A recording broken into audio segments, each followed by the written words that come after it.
Pag-usapan naman natin ngayon ang bagong pera na inilabas ng Bangko Sentral. Yung mga mukha sa ating mga pera, pinagtatanggal na ang mga local heroes o mga presidente. Okay, specifically yung 500 pesos, tinanggal na nila ang mukha ni dating Pangulong Cory Aquino at saka ni ex-senator Benigno Aquino. Yan yung usual, ano? Ayun, makita nyo, nandyan yung mukha ng mag-asawa. Ngayon, may bagong pinalabas na pera itong Bangko Sentral. Wala na. Kaya, ito sa balita ng Rappler, Group Islam's removal of images of Ninoy, Cory, and former presidents in new banknotes, bagong pera. Ang unang napalitan, yung 1,000. I think last year pa ito eh.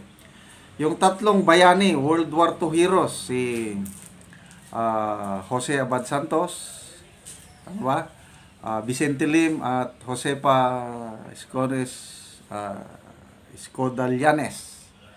Mga World War II heroes itong tatlo.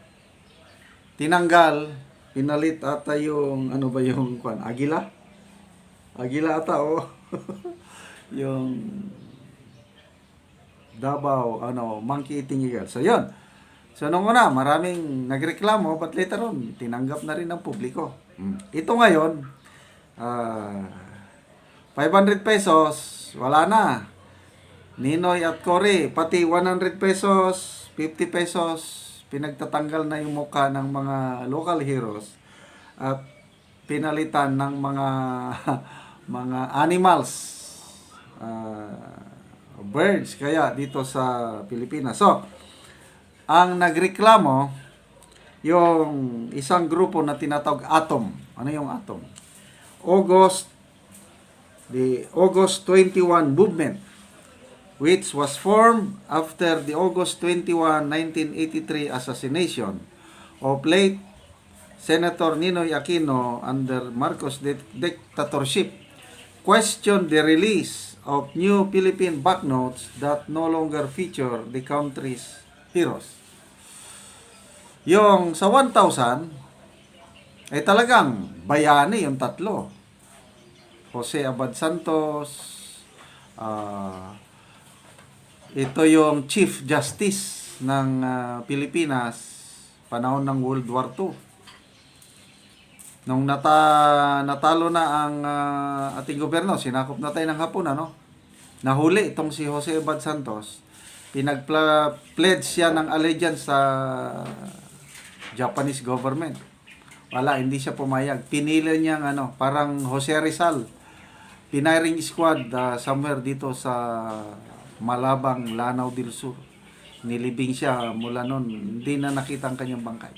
Ganyan po si Jose Abad Santos. Si General Vicente Lim, ganyan din, na isang division commander na lumaban sa Bataan ng World War II. Nahuli siya ng Hapon at ginorgor. Yang Josepa Llanes Escoda, Girl Scout founder yan. Naging spy. Ang dami niyang natulungan ng mga Filipino-American soldiers na nakakulong sa ganon din, ginurgor ng mga Hapon. Reklamo ako nung tinanggal ang mukha nitong tatlong bayani, World War II heroes, sa 1,000 perang papel. Kaya wala tayong magawa eh. Yun ang gusto ng Bangko Sentral. So ito ngayon, nagrereklamo itong August 21 movement. Bakit nyo tinanggal? Mga bayani natin yan. So I don't know. Depende na sa tao. Ano sa tingin nyo? Bayani ba si Ninoy Aquino? Again, depende kung anong inclination mo.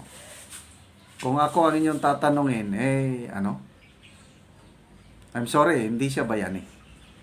Kasi malaking papel ni Ninoy Aquino sa paglaganap ng komunista o yung New People's Army sa Pilipinas. So, hindi. Cory Aquino, Well, naging presidente siya, but yung performance niya as a president, isa sa pinaka, ano, ilang kuditas, siyam ata na kudita ang nadaanan niya. Tapos naghirap tayo ng gusto ng kapanahonan niya because of weak leadership. So, anyway, kanya-kanyang ano tayo, reklamo itong August 21 movement. Sabi niya nila yung Atom, for more than 2 decades, the dictator's family has been hard at work trying to rewrite history and erase from our collective memory the heroes who bravely fought for our freedom, Atom said in a statement on Friday. Anong who fought our freedom? Again, history, World War II. Ang tatay ni Senator Benigno Aquino III, collaborator nung panahon ng Hapon. Mga makapili sila eh. Nag-cooperate sila sa Japanese government. So, paano vote our freedom? Tapos, itong ex-senator Ninoy Aquino, nakipagkutsaba kay Joe Masison para lang mapatalsik si Pangulong Marcos Sr. Kaya, yung alyansa ni ex-senator Benigno Aquino, Joe Masison at Normie Suarez. Alyansa nila noon eh. Normie Suarez, ano yan? Aktivista. Nakipagsabuatan kay Ninoy at Joma para simulan yung rebellion sa Mindanao, secession. Ihiwalay ang Mindanao para lalong magkagulo ang bansa at para lalong mapabilis ang pag-take over ng komunista sa Pilipinas. Ganon yung mga plano. Kaya I don't know, kanya-kanyang pananaw tayo kung hero ba talaga si Ninoy Aquino, hindi. So, ito, nagre-reklamo yung August 21 movement. Sabi nila, seriously, are we really going to forget those who have fallen during the night? Do we really want a country devoid of heroes? Are we better off forgetting them? Are they trying to make us forget that the blood of heroes runs in our veins so that they can replace it with the blood of slaves and let tyrant rule again? Another thing that Rizal said, there are no tyrants where there are no slaves. So, yun na nga. Yan na po ang bagong kuwan ngayon. Ang ipinalit sa mukha ni Ninoy at Cory, ito.